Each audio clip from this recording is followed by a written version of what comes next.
Super. അജിയെ ഈ കറിയൊന്നും ഒന്ന് നോക്കിയേ. റെഡിയായോ? റെഡിയായി. ചൂടാണേ, സൂക്ഷിച്ച്.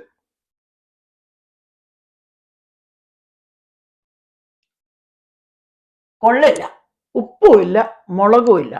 എന്താ ഉണ്ടാക്കി വെച്ചിരിക്കുന്നത്? ദൈവമേ, എന്റെ മനുഷ്യൻ. ഒരു കാര്യം ചെയ്യ, ഇച്ചിരി ഉപ്പും ഇച്ചിരി ക്രഷ്ഡ് മുളകും കൂടെ ചേർത്ത് ഉണ്ടാക്ക്. അല്ല, അത് ചെയ്യുമ്പോ ശരിയാകും. അടുക്കള കയറിയ എന്റെ അടുക്കള കരിമ്പിൻകാട്ടി കയറിയ പോലെയാ. ഉപ്പ് വിട്ടു, മുളക് വിട്ടു. ഒന്നുകൂടെ ഒന്ന് നോക്കിയേ.